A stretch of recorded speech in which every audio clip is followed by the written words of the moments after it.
Godfrey, are you okay? Yes. Why you Sure. can't hear me? I can.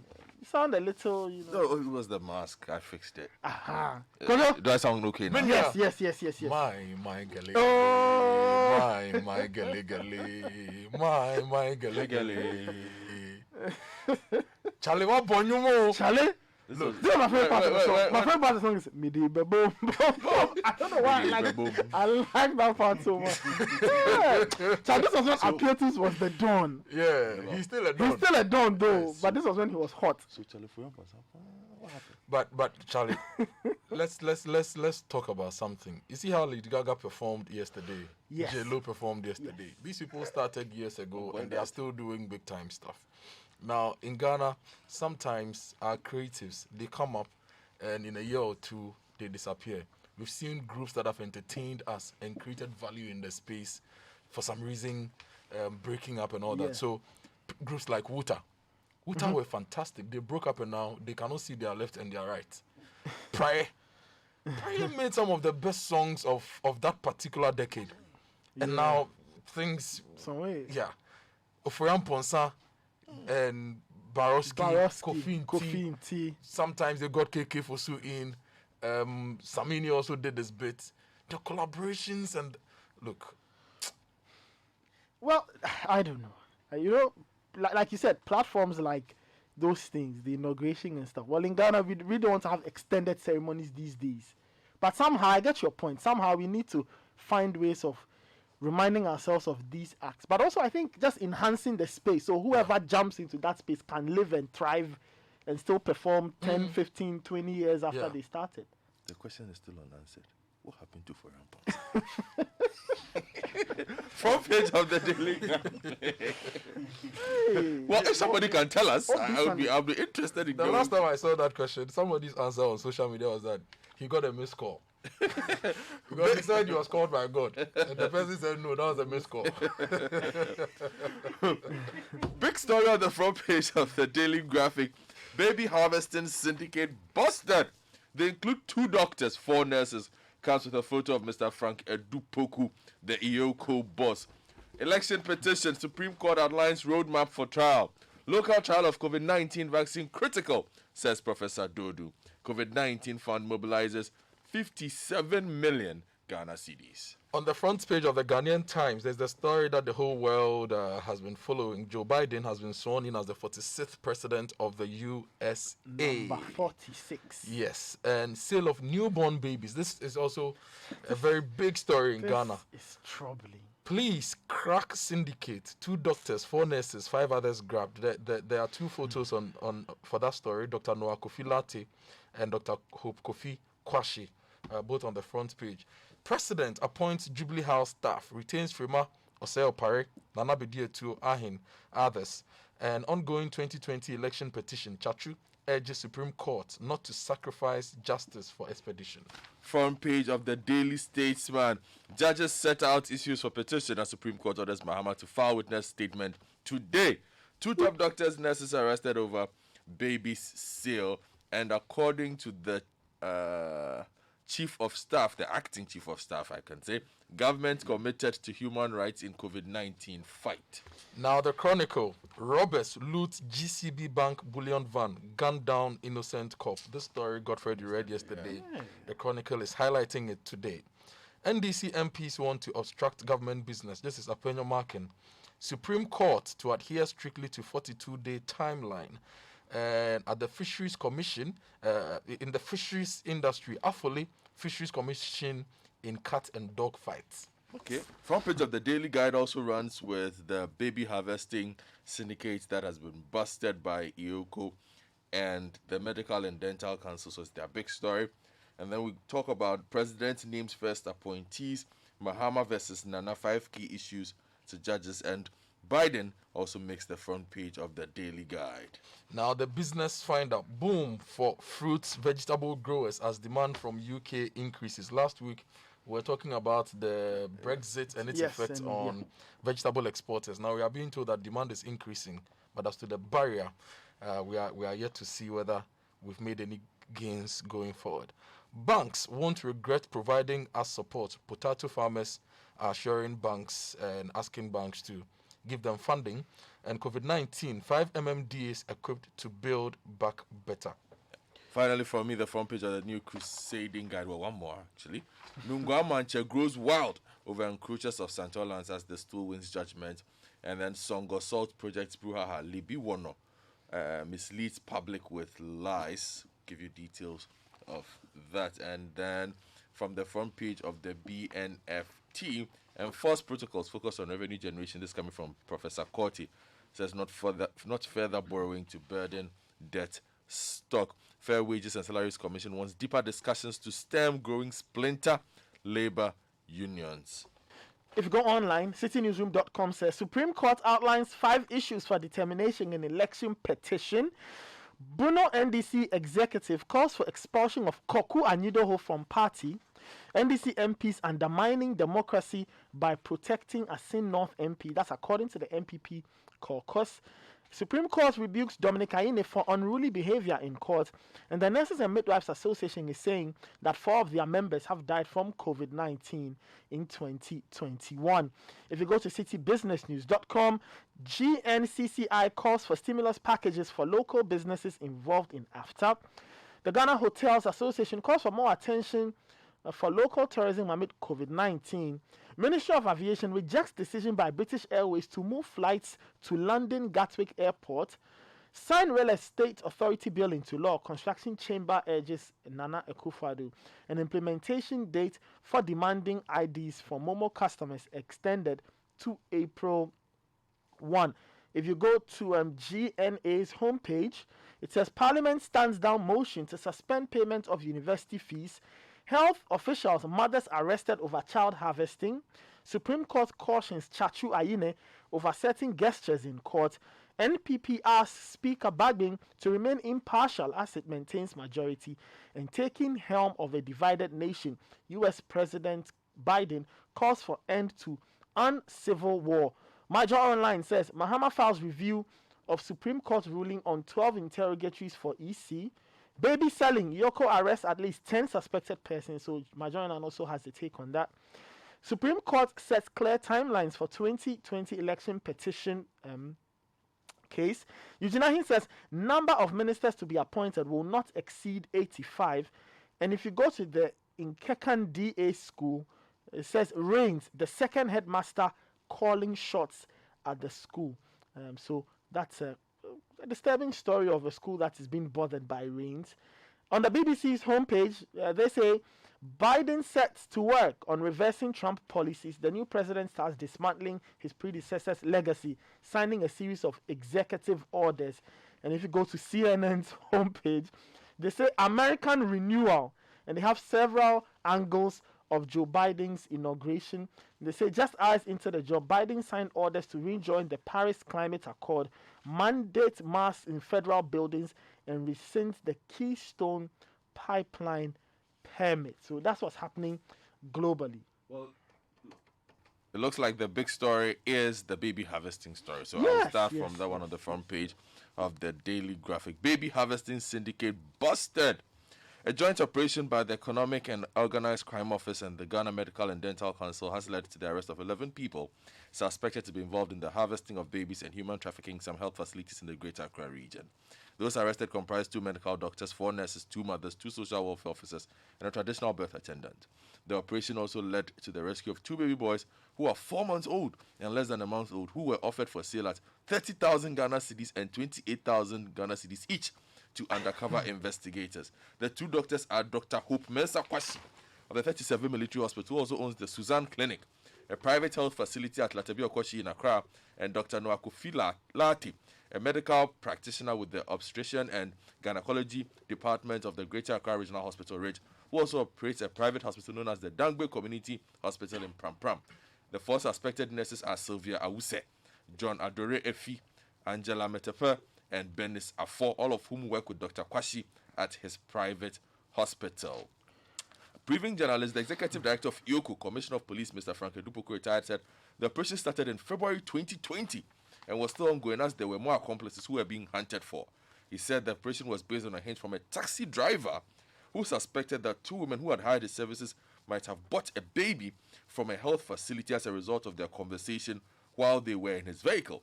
Mr. Dupoku said following the tip-off from the taxi driver, a joint investigative team went undercover, leading to the arrest of Agble after he had agreed to sell a baby to some investigators for 28,000 Ghana cedis. You can get more details when you buy the Daily Graphic, but incredible investigation. Well done This is to the good Medical work, and Dental but it's Council. Well done to extremely Ioko. Sickening.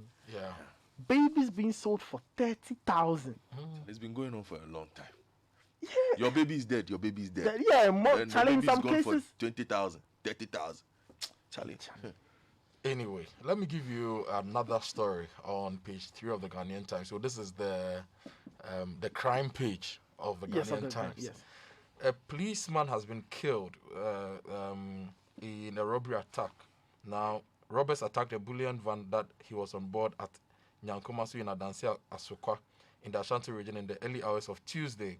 And a police source at Obuasi confirmed the incident to the Ghanaian Times, saying the victim, identified as Corporal Martin Baba, was shot dead by the armed robbers and bolted with the money they took from the vehicle. Let me take you to the Daily Graphic, and there's a story that I find quite interesting. There's a story on the government of Ghana rejecting Gatwick Airport. That's on page 20. So, relocation of British Airways Ghana services. This has been brewing on social media for some time now, especially Facebook. The government has rejected the decision by British Airways to move its Ghana services from the Heathrow Airport to the Gatwick Airport.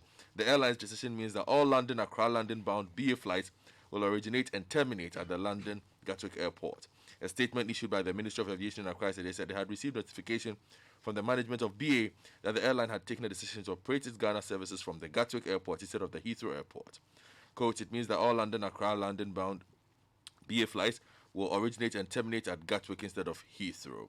Following this, the Ministry of Aviation convened a meeting at the instance of the then Minister, Mr. Joseph Kofi Adda, to discuss the matter and register his displeasure about the way and manner the decision was being taken without due consultation with the Ghanaian authorities. Consequently, the statement said they sent a letter to the BA authorities rejecting the changes. Quote, for the avoidance of doubt, we are unable to accept the change in the London Accra London flights originating from Gatwick Airport. It said the ministry was engaging with the management of BA to ensure that its Ghana services from London originated and terminated at the Heathrow Airport. I've seen several frequent flyers complain about the poor treatment they get from BA on their flights to London from Ghana. So, okay. You know, in 2017, the former aviation minister, Cecilia Dapa, she also complained of the poor service to Ghanaian passengers by British Airways. And at the time, she said she was going to push to have these things looked at. So that's the latest episode there. Let's take you to the big White House in Ghana, not the one in Washington. The Supreme Court. Ongoing election petition. Chachu urges Supreme Court not to sacrifice justice for expedition. And this story is on page 15 of the Ghanaian Times by Malik Suleimana. The story says Mr. Chachu Chikata, the lead counsel for former President John Dramani Mahama, yesterday told the Supreme Court that justice must not be sacrificed for expedition. His comment comes on the back of an order directed at the parties to file witness statements today and Friday. This was after the 7-member panel of judges, presided by Chief Justice Kwesi Enin-Yeboah, set down 5 issues for trial in the 2020 election. Mr. Chikata argued that the timelines could have consequences on the outcome of his application for review of ruling regarding the dismissal of his motion to serve interrogatories on the EC. If you go to citynewsroom.com, just another take on the Supreme Court case, the election petition case. Yesterday, the court outlined issues for determination in the election petition filed by the NDC's flag bearer, John Mahama. So 5 key issues have been highlighted there, and those issues will determine the way forward. Now, Mr. Mahama's team is also expected to file witness statements with exhibits, if any, by noon today, while the respondents and witnesses are to file their witness statements with exhibits, if any, by the close of day on Friday, January 22, 2021. And if you get the daily guide, go to page 3. Akosia's cartoon is very, very interesting. So it is titled The List. The List. And you can see an image. I think it's Auntie Becky. It says Sweetie Pie. And Nana is on his knees going through stacks of CVs and writing names. And on the sheet of paper in front of him, there's Napo, there's Kojo, there's Peter, there's Efrie, and Auntie Becky's holding a tray with some banku and tilapia. Quote, "Sweetie pie, your special request ready." But Nana is busy working on the list that we're expecting to get this morning. Yeah. It's not 85. Oh. Yo. Good, over to you. Okay, let's go to Agric now, because last week we read a story from the BNFT that said that Brexit was going to have an effect on our exporters to Britain. Now, we also heard George Poirier on the BBC saying that his company could close down because of the tariffs that they had to pay in the face of Brexit. Now, there is good news also related to this whole Brexit matter. Boom for fruits and vegetable growers, and this is reported by the Business Finder. Isaac Adu writes for the Business Finder that Ghanaian fruits and vegetable growers and exporters say they are poised to take advantage of increased exporting opportunities to the UK following that country's exit from the European Union. The UK, after exiting the EU, has reportedly turned to West Africa to rally ECOWAS to produce food for export to the UK. Analysts are of the view that the exit of the UK from the EU mean that the country may have to sign individual agric deals to ensure its domestic needs are met. Now, the UK government, in a recent communication titled "Produce No Longer Subject to Plant Health Regulation" and mail to exporters, said as from January 1, 2020, certain fruits including citrus, mango, passion fruit, kiwi, and curry leaves, etc., will no longer be subject to plant health regulation, and as a result will not require a phytosanitary certificate or plant health application. So that's one barrier removed for our exporters. We are yet to know about the tariffs and related matters. Now, there's another story on Agric. Potato farmers cry out, banks won't regret providing us support. Now, the same Isaac Adu writes that any bank that would put its money in sweet potato cultivation is guaranteed 100% recovery within the shortest possible time. Orange flesh sweet potato farmers in Ghana have assured. Now, a renowned sweet potato farmer and exporter, Mr. Emmanuel Dake, who chastised the banks and financial institutions over their attitude towards agric financing in Ghana, told the Business Finder that our banks are the enemies of agric. The financial institutions are the enemies. They do not support us. And downplaying the constant reference to the risk associated with agric financing in Ghana, Mr. Dake said, even with potato, within 90 days, you're able to harvest your sweet potato. What risk is there? The banks should look at the industry again. Let me also take you to the front page of the BNFT, the story about the Fair Wages and Salaries Commission. They want deeper discussions to stem growing splinter labor unions. Government's pay policy implements at the Fair Wages and Salaries Commission is stirring a debate on the importance of building stronger traditional labor groups as the phenomenon of splinter labor organizations seem to be gaining momentum. According to the FWSC, many traditional labor unions, including the TUC and Ghana National Association and Ghana National Association of Teachers over the years, have experienced a number of splinters, a development that might not only weaken their front, but also lead to several different negotiations with similar groups on the welfare of their members. So explaining the concern, the Chief Executive Officer of the FWSC, Dr. Edo Kapon, said there's an emerging trend. All traditional unions are suffering from splinter groups. An established union like the Federation of University Senior Staff Association of Ghana, FUSAG, has been there for a long years. And all of a sudden, senior staff associations of universities in Ghana emerge, and they turn out to have bigger numbers. And by the provisions of the law, the union with the bigger number of members is issued with the bargaining certificate. This means the certificate of the old union is retrieved and given to a rival group. There's another classic example in the University Teachers Association of Ghana, UTAG, and Technical University Teachers Association of Ghana. Government wants them merged for smooth negotiations, but seems they are not in favor of it. The trade unions are also asking for us to do more for the environment. So whilst they are negotiating for their benefits, other wings within the trade union are also making calls. Now, the Timber and Woodworkers Union of the Trades Union Congress has called for a review of the granting of entry permits into forest reserves for mineral prospecting. It has also called on the Forestry Commission to enforce the reclamation of mined areas in forest reserves by permit holders while creating an enabling environment and policies that would encourage users of forests to embark on serious afforestation.